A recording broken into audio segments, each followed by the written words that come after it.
Fala, jovem, tudo bem com você? Você já passou por alguma situação em que você se sentiu perdido, digamos assim?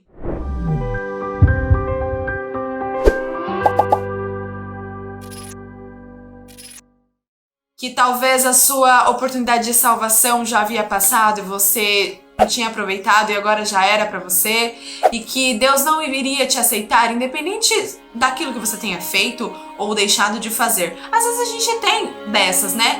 A gente se sente desanimado, aí o inimigo vem falando no nosso ouvido que nós não somos bons o suficientes, que nós já fomos longe demais ou coisa do tipo.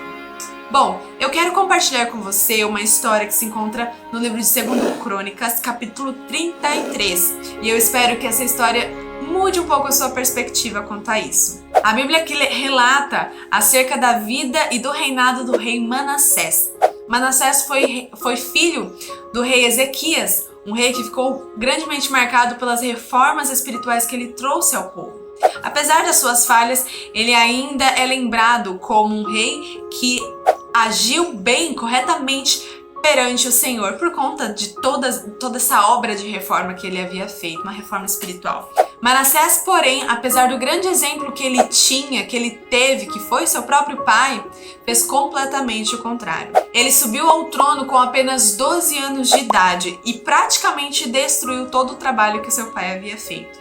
A Bíblia relata que Manassés agiu mal perante o Eterno. Seu reinado foi um reinado terrível. Ele reintroduziu as práticas idólatras no povo de Judá. Ele trouxe de volta altares pagãos, ídolos, imagens de deusas.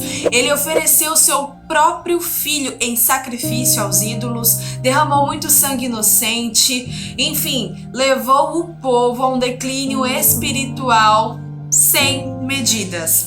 E além disso, ele tornou o povo de Judá pior ainda do que as nações pagãs que viviam ao seu redor. Realmente, se nós formos olhar para essa história, nós podemos facilmente dizer: esse rei não tinha solução. Esse é um caso sem solução, porque não é possível. Olha tanta coisa que ele fez, ele foi longe demais.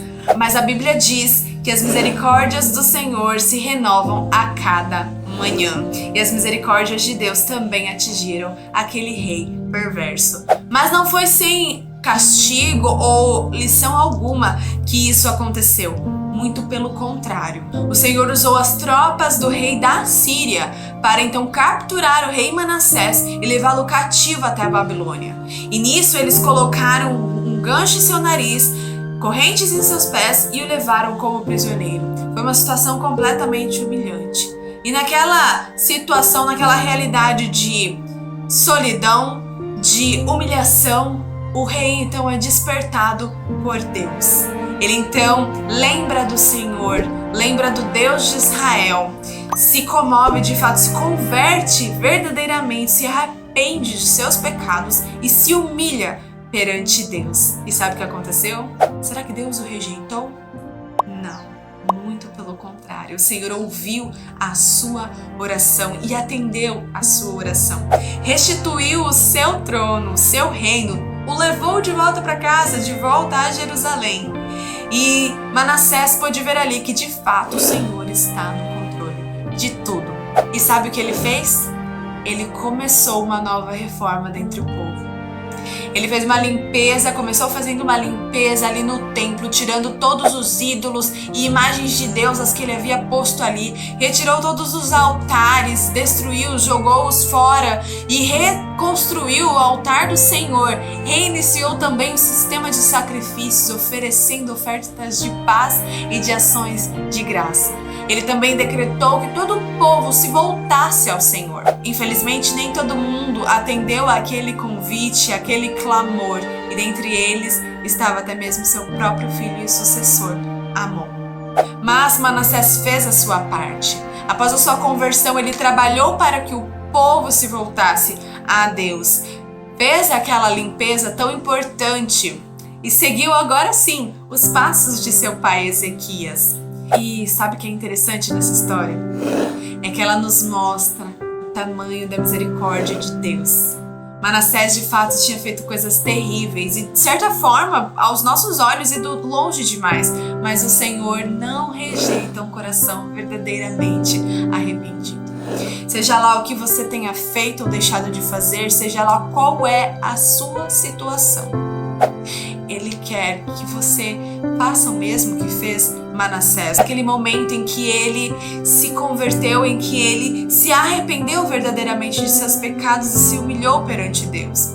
A partir deste momento, se você fizer isso, o Senhor fará o mesmo que fez para Manassés. Ele o aceitará de volta e o trará de volta para casa. Atualmente, nosso lar mais precioso é aos pés do Senhor. Mas a promessa ainda vai além disso. Ele vai nos levar de volta para o nosso lar, realmente, de verdade mesmo, lar celestial. É claro que essa história não nos abre exceção, não nos libera para fazermos tudo o que nós quisermos, confiando na misericórdia divina que vai nos aceitar. Não. Também não podemos fazer essas coisas premeditadas, porque o Senhor está observando cada um desses detalhes também. Mas se você se encontra numa situação em que você se sente longe de Deus e acha que Ele não vai te aceitar, que você já foi longe demais, eu te digo, olhe para a história de Manassés. Pegue depois sua Bíblia, abra no capítulo 33 de 2 Crônicas e leia detalhe por detalhe do que é dito ali. O Senhor não rejeita um coração verdadeiramente arrependido, não se esqueça disso. Eu confesso que quando eu cheguei na história de Manassés, neste livro de 2 Crônicas, eu me recordei que já havia lido uma vez acerca da sua história em um dos livros de reis. Me deu um certo desânimo, sabe? Porque quando a gente lê a história dos reis, nós vemos muitos que agiram mal diante do Senhor. Mas eu continuei a leitura e fui surpreendida e Deus falou muito comigo acerca deste assunto. Não acho que o seu caso é sem solução, porque ele não é sem solução. O Senhor está te esperando. Aproveite hoje mesmo e se entregue a Ele, que Ele quer te levar de volta para casa. Que Deus te abençoe.